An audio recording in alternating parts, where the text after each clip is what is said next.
Hello, hello, hello, hello, good people. Hey, thank you for joining me again on the Hetty Coleman Show. This is the place where I just sit down with people and I just ask questions because I love to get people's stories out there. And I think that's done through just sitting down and having a conversation. And the reason I want to do this is because I believe that whenever we share our story, people learn from them. People are inspired by them, and we seem to connect. Once you find out that I like peanut butter and jelly sandwiches, you like peanut butter and jelly sandwich, then we have this thing that we connect, and then that's where community begins to flourish, and I believe that community wins. And so today I asked my friend Les to come and sit down with me, Les Thomas, to sit down with me so we can just chat it up and have a regular conversation. I love Les and his heart. Les has a big old heart, a big old smile, great father, husband. Look at him. Look at him. You can't see him if you just listen to the audio, but he's smiling real big right now. Yeah, he's showing off the pearly whites. So anyway, we're going to jump right into this. Les, so thankful to have you today, man. And tell the world, tell everybody kind of who you are and what you do. My name is Les Thomas. I'm married. I've been married for 18 years to Mary Thomas. 2 children, 20 and 17. Retired from the Air Force.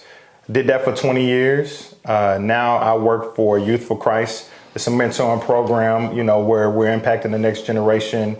And the demographics that we're in, a lot of them need like a big brother or a father figure or big sister or mother figure. So pretty much that's what I do now full time. And then I am the game day host for Oklahoma State University, the Oklahoma State University, and where I have a lot of fun. I'm the game day host. I'm the hype man with the microphone. And that's pretty much what I'm about. And I serve at my church as well. I serve on the communication team and along with the young adults and teenagers as well. And so, that's pretty much about myself. I love to fish, man. I am a fisherman. Like my getaway is fishing and cooking out. I'm a very humble guy until it comes to cooking out. I am really, really, really good at cooking some ribs, some steak, some chicken, hot links, lamb chops, whatever. You bring it to me, I got you. Brisket. So you just noticed that my humility went out the door when I started talking about that. So let me bring it back. So, so that's what I like to do. I like to cook out and fish for fun. So that's pretty much, and I like cars. I'm a Ford guy, Ford, not found on the road dead at all. Never that. Now, what about your love for Adidas? Yes, man. Man, I've been, as you can see, I got the Adidas on. That was on purpose. To tell you the truth, I started wearing that in 92. So I was a kid that I didn't like to have anything like anybody else. Yeah. And back then, we didn't have a lot of shoes or clothes to choose from, right? Yeah. Like now you have a million shoes to choose from. But back then, when we went to the store, you had like maybe 20 pairs. And I was that guy that if I saw another guy with my same shoes on or clothes, I just didn't like it.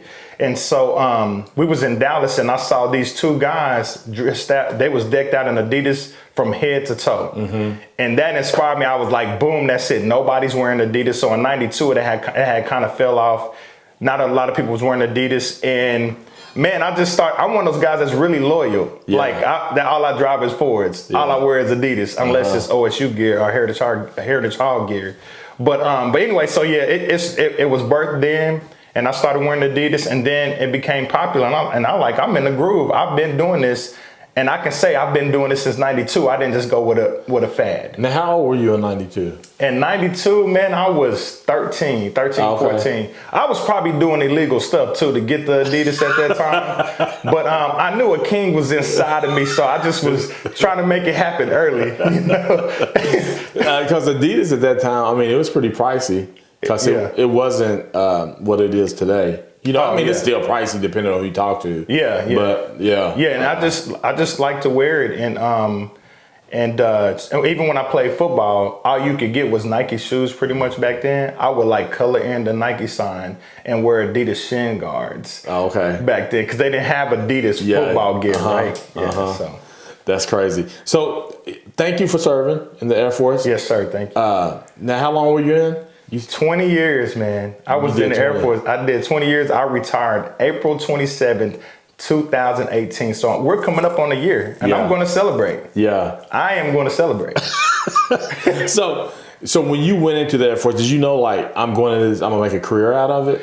No, honestly, I didn't. I went into the Air Force because me and my wife, but girlfriend at the time, we had a son, and I wanted to be able to provide for him. It was like, you know, me and my dad growing up, we didn't have the closest or the best relationship.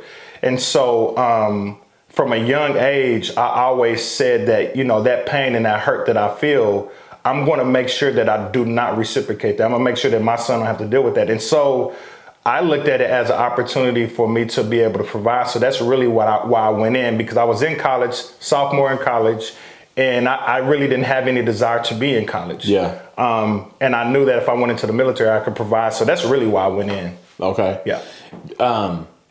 When you went in, what is something like you was like, wow, I didn't expect this? Oh man, the discipline. Yeah. So I'm a goofy guy. I like to have fun. You know, I mean, I'm that guy that laugh at things that shouldn't be serious. Yeah. And let me just tell you a story real quick. When I got off the bus, when I got to Lackland Air Force Base, I had a folder with papers in it. And so when we got there, they made us all line up, and they was like, okay, I need y'all to drop everything. And so, you know, we're kind of like laying everything down. People had bags and stuff. You just kind of laying it down. And they were like, pick it up. And they were like, drop it down. And I had this folder with papers in it, right? And so they expect for you to do it in like 0.1 second. Yeah. Like you have to do it quick. So I'm the only crazy guy with the folder, and I'm dropping it and I'm trying to get my papers together and all that. So they're screaming and yelling at me. And then he was like, drop everything. So like maybe the fourth or fifth time he came and he kicked my folder like it was a football. That woke me up real quick, you know. He's like, what in the world? Yeah, because I had two sides of me. I was either very funny or I was really angry. Yeah. And so I wasn't expecting that, man. So I would say that was the discipline of being able to control your emotions. And it actually showed me that I had more self-control than I thought I had. Yeah. And because a lot of people go in situations think that this is impossible, I can't accomplish this or that. But once you're in a situation, you find out, man, I really do have more self-control than I thought. So I think it was a discipline, because I didn't really have much of a disciplined life up until that point, you know. So for me, growing up, it helped me grow up as a man because I had a son, you know. Yeah. So I would say the discipline part. I was like, whoa, Yeah. I can't laugh or I can't do what I want to do. Yeah. I have to stand. The military has a saying, hurry up and wait. So you mean to tell me we got to hurry up and get somewhere? Everything is rush, rush, rush, rush, rush. And then you stand there 45 minutes waiting to go into class. Hurry up and wait. Hurry up and wait. Yep. That's pretty good. Hurry up and wait. Yep. So are they intentional about that? Is that something that you learned that they are intentional about? Okay, let's make them rush there, but then we're going to have them wait. Why is that? Well, part of it is the tearing down and build up process. Like the first 2 or 3 weeks, you know, as you get into closer to the end, they don't do that as much. But in the beginning, they're trying to break you down almost to the lowest part to build you up so you can be because it takes a lot of discipline to be in the military. Like in the Air Force, what we care about is, can you pay attention to detail? Mm-hmm. And it takes discipline to pay attention to detail. Whereas in the Army, it may be more about shooting a gun or, you know, different things like that. In the Air Force, it is, can you fold this T-shirt to this specific way? Can you fold a T-shirt and socks? And is your drawer and your drawer, your cabinet, is it clean? Is your bed made a certain way? So that's their whole thing of, they're trying to get you where you can move faster, because a lot of things can be accomplished faster than what we think. Yeah. So they're trying to force you to say, how fast can I get this done, but the proper way? So I believe that's what they're teaching you. Yeah. Cool. No, I didn't know if it had something to do with military strategy as well, because I can imagine oftentimes we need to hurry up and get to a place. We do. When you're thinking about defending your country or whatever the case may be. But sometimes when you get there, it's a waiting game. Right? It's a complete waiting game. I mean, I remember they telling us, like, you know, we got to get to, well, you couldn't call it a cafeteria then, you might would get smacked. But I forgot what we called it, dining facility or something like that. Yeah. But anyway, they would say, oh, we got to get there. We got to be there in 10 minutes. Everybody screaming, everybody get up, get out of here. They do all that type of stuff. And next thing you know it, you get there and you got to stand in line because you have to stand in line to get to eat. Yeah. And you may eat like literally like 30 or 40 minutes like later, but they make you feel like you have to rush. And this is the crazy part. I'm going to tell you this. I still eat fast until this day. Like I just sat down with my wife and dad last week to eat. And my dad was like, man, did you even breathe? And, because this is how it worked. When you would go in the dining facility to get your food, Yeah. you had to drink 3 cups of water and you had your food. But all they really cared about, as long as you drink your water, you'll survive. So you had to go to a table. It would be 4 people to a table. You walk up. And then once all 4 people at a table, then you have to say permission to sit down. Then you all sit down and you literally sometimes will have 1 minute to eat. And here's the thing. They didn't care about the food on your plate. If you had water left in a cup, you were going to get yelled at, cussed out. They might even throw some stuff in the, I know they can't do that now. Yeah. But they may even throw a couple of trays or a cup or something like that because you got to drink your water. You got to eat your food. So you had to eat real fast and drink and eat real fast because you only ate 3 times a day. It's not like you had a refrigerator to go to. And so I lost 16 pounds. Wow. I was 180 and I left at like 164. Now this is just boot camp. This is boot camp. Yeah. And how long was boot camp? 8 weeks? 6 weeks when I went in. 6 weeks. And so then once boot camp, you transition out of boot camp, like it's a completely different world, right? Oh yeah. Well, I mean, the discipline is still there. That's why they do it because the discipline is still there. But you have more privileges. But I mean, it's still like very structured. The military, it's still like very structured. And they still have a lot of rules. Really, once you get out of tech school, so it's basic, and then whatever job you're gonna be doing for the military, then you go to tech school. After tech school is when you have a little bit more freedom. Okay. Yeah. So 20 years in, you now transition out of the Air Force. Yes. What are some of the things that you still, you said eating fast. What's something else that you still do that you like, it's only because of my 20 years in service? Well, honestly, when I left the Air Force, I was like, You done with all of them? listen, I was so. You left all structure at the. Hey, here's the thing. I've always been a guy. Let me just say this. I've always been a guy that marched to the beat of my own drum. As I look back now, I don't really see how I stayed in that long. Yeah. Because I've always been an individual, and I've always been a guy that, I've been low key. I'm a rebel. Yeah. You know what I'm saying? My mom used to talk about that. Back in the day when I was in Mobsters of Light, my name was Rebel for Christ. My mom gave me that name because I was a rebel. And so, Mobster for Light is what? Mobsters of Light was a Christian rap group that I was in from 2003 until 2010. Okay. And so my name in there was Rebel for Christ. And I've always been a person that marched to the beat of his own drum. So I say that to say I never really fully conformed to having the full discipline that you need in the military. I was that guy that would always kind of push the envelope a little bit. Yeah. And so besides eating, man, I'm trying to think. I really can't think of a whole lot of things. I can say, well, disciplines in my life when I want to get something done. Yeah. When I want to get something done, or if I'm really focused, I can say that those disciplines that was instilled in me in the military, it helps me until today. So that part, that definitely helps me. Yeah, that's still there.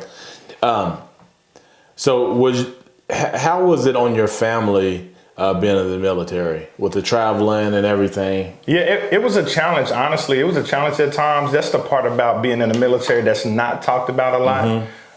With the deployments, with going out with traveling and going TDY or PCSing or whatever it may be, that's the part that's really not talked about a lot in the news. Actually, there's a high divorce rate from deployments, or men and women coming back with PTSD. You leave as one person, come back as another person, and sometimes people don't understand or have the grace for for you on the things that you saw, or what you went through. And for myself, I remember when I deployed to Kuwait and Iraq in 2006.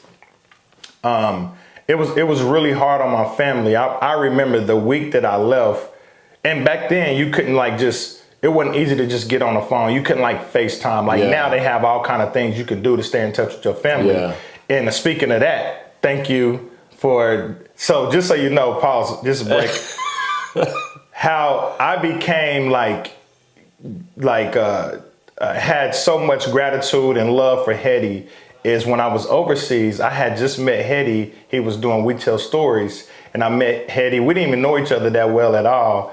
And man, he was one of the few people that stayed in contact with me.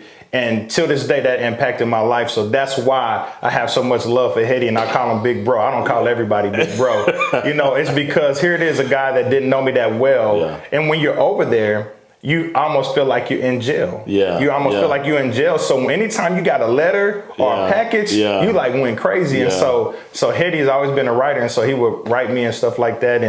And so anyway, I just had to say that I had to give those props right there, because that shows the pureness. It was nothing you gained out of doing that except, I want to love on a fellow brother. Yeah. So I remember the first week, I got a good mind. God, thank you for this mind. I went right back so the first week I was there, man, my fence fell down, and the dog got out. We had a Doberman, and my wife, man, and my wife told me that the fence fell down, and I just felt like, I won't say names, but I felt like it was certain people that would take care of my family and help my family while I was gone. And some of those people kind of flaked out. So that caused a lot of stress with me and my family the first week, because, fence fell down, dog is out. What can I do? I can't go home. Can't do anything. I can't do anything, and then our kids they were really involved in sports and dancing and ballet. And so my wife went because sometimes you may have a game and a dance session at the same time. Mm-hmm. So now my wife is having to either try to balance that or get some help. She's having to do it on her own. So it was some stress at the house for sure. When you go from having both parents in the home to one. But I will say this though. One of the pros though is when I would go on short trips. Yeah. And we call that TDYs. It actually helped me and my wife's relationship. Mm. Yeah, because I honestly feel like, now I'm not saying that you can. I'm not saying you can write this down and take it to the bank. This ain't the one. This ain't the one you gonna write down. I mean, you can, but for me, I believe, they say absence helped the heart grow fonder. So I feel like with my wife, it helped us maintain a healthy. I think it is healthy for spouses to have time away from each other, right? And it don't have to be like a week or a month, but that's something that helped us. Because I think every time I was gone for 3 days or 5 days, because most of the time it was 2 or 3 days, 5 days at the most, it just made me appreciate what I had at home. Yeah, and I think it made my wife appreciate me too. So that is one of the pros to traveling sometimes, is that it just make you love and appreciate each other more. Yeah. So transition out. Now it's time to work. You retire. Yeah. Now you got to find out what's next, because you're young. Yeah, I'm young. I just turned 40 last year. Yeah, so you still have a lot of life left. I'm young. What has that been like, trying to discover that, and what does that look like for you? Man, honestly, dude, when I tell you that, I couldn't have scripted my life any better. I mean, the pathway that I'm on right now is something that God carved out for me, and it's been easy. Yeah. So I worked for Youth for Christ part-time for 8 years prior to last year. I worked part-time running a mentoring program, and they always would court me about going full-time, but I'm like, I can't go full-time because I'm in the Air Force. Mm-hmm. And so, but they will always mention it. And so the thing is that when it started, when things started transpiring for me to retire, the OSU job, which is a story within itself, popped up. So God gave me that for me to transition into. And then, Youth for Christ since they had already been courting me about full time, I was able to roll straight from the military. I didn't have the stress of looking for a job, pounding the ground, pounding the concrete. I didn't have to do any of that. Like God, both of those opportunities, Youth for Christ and OSU, brought them to me. Like I didn't go put in the application. I didn't have to do anything. I didn't have to worry about, we didn't have no stress at home, like where my wife was saying, babe, what's next? When I tell you that it was like so easy, the transition was so easy, man. So it's been great. You know, I've had one moment where I woke up in a panic because I thought I had to put on my uniform. So it was like early in the morning, I woke up and I immediately had a high level of anxiety. Are you serious? You thought you had to be at work? I thought I had to be at work. I broke out in sweats. I'm talking about like instantly my pillow, I'm laying in the bed and I'm like, oh man, I gotta get up, I gotta get dressed, where's my boots? And at that time, because when I left the military, like I threw everything, you know, my uniform, my boots was in the closet somewhere, in a duffel bag or something. And I started thinking, oh, where's my boots? Oh, I want my uniform, I gotta be at work. Like I had one day where how long after, so you had I retired in April. And then how long? That would have been around August or September. Really? Yeah, it was that. Yeah, I mean, when I tell you I panicked, because it's like I had my thought process, but I didn't. So I had enough to think of, I don't know where my boots and uniform is at, but I was still thinking I had to be at work. Yeah. So it was kind of strange. Like I still had my right mind, but then I was kind of left in my other mind. And I'm in anxiety. I mean, I started getting nauseous. I got hot. I started sweating. And I was like, man, dude, I guess, you know, that was real. That's for sure. What, since you've been mentoring for how long now? How long has it been? 10 years. I've been part of Youth for Christ for 10 years. Man, so you are a loyal guy. 20 years in the military, Adidas since 1992. Like people don't even work jobs for 10 years anymore. It's kind of like 3 to 5 years maybe, and then it's kind of transition out. So as mentoring, what are some tips? Because a lot of people are mentoring, peer-to-peer mentoring. I always tell people they need to have at least somebody in their life 20 years older than them. Just to kind of spend time with, kind of mentoring. What are some things that you've learned as a mentor to be successful? I believe that it's impossible to maximize your life without a mentor. And so because of that, I take mentoring very serious. I have a couple of mentors in my life that's older than me, that's at the same level as me and younger than me. Because the thing is, I receive from those that's older than me. I receive from those that's at the level as me as well. We pour into each other. And then when I say the next level, and I don't say lower as in somebody's lower than you, but someone else that's younger than you that you pour into, because it's really selfish to receive and never give, right? And so I believe it's hard to really maximize your life. I'm working on a book, but I'm not gonna say what the name of the book is about mentoring. But here's the thing is you have to be intentional. Okay. You have to be intentional as a mentor. That means that you are doing what you're doing on purpose. Because like you can have conversations, you can have sidebar conversations, which those are great, but you have to be able to be intentional. And whoever your mentor is, you need to be able to be vulnerable and honest with them. Because as men and women, we all deal with different things that we may not want to talk about, you know, closet things or whatever it may be. And, it's dangerous when you're by yourself. So what I've learned is that you need a mentor in your life that you can be vulnerable and honest with. Like if you're sucking as a father or as a husband, if you're not doing something right, if you got sins in your life that need to be exposed, you want to have people in your life where you can be honest with. And then as a mentor, though, how do you help get your mentee to that place?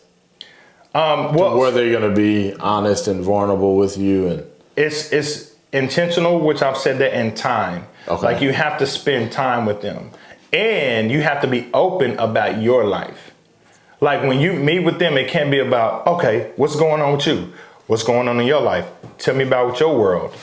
I'm going to tell you about my world. I'm going to tell you what's going on in my life. I'm going to tell you my struggles. I'm going to tell you what I've dealt with. That right there starts breaking down the wall, because like most of the kids that I mentor, dad is not in their life or mom is not in their life.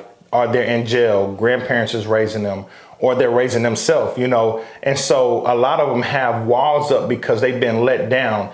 And here's the thing, if you make a promise, you gotta follow through. Yeah. You gotta follow through like it's a pitch. You cannot make promises to anybody that you're mentoring and not follow through. That completely that damages, builds the trust, right? Yeah, it damages the trust when you do that, but it builds a trust when you follow through. Yeah. So that's the thing, is the key is be intentional. You have to do it on purpose. You have to be open about your life, because if it's just all about them, they will clam up. Like, one of the things is, it's a relational thing.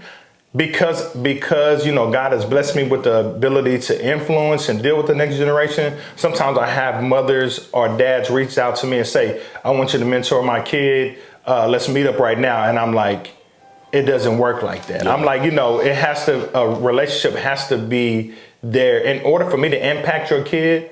Because here's the thing, if I'm in, I'm 2 feet in. Yeah. So it has to be a thing of that, you know, let's build a relationship. Let's just go fishing, or let's go grab some food, and then eventually it'll get there. Because if you say, hey, my kid needs some help, come sit down with them, that kid is going to look at me like, who are you? Yeah. Why are you talking to me? Sure, I've been there You're before. wasting my time. Yeah. So relational, Yeah. you have to do it on purpose. So you said be open about your life. Yes. Follow through on your promises. Yes. Because when you follow through your promises, it helps build trust. Oh, yeah. And it helps you get there quicker, you say? It helps you get there quicker. Here's the other thing.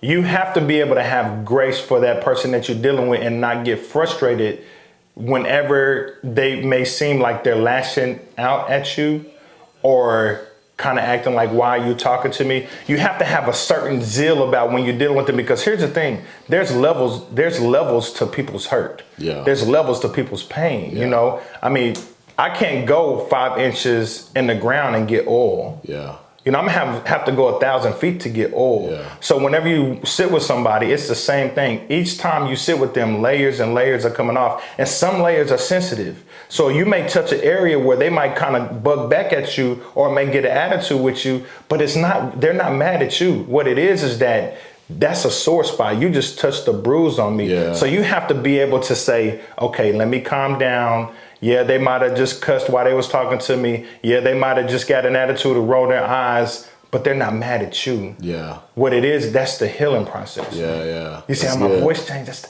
That's the healing process. The healing process. Healing is soft. Yeah, Healing it's the healing process. Healing is soft. So be intentional. Yes. Do it on purpose. And then must be honest and vulnerable. And it takes time. Takes time. And you have to have grace for the reaction for when you do hit those hurtful or those painful spots that they have in their life. You have to have grace for that.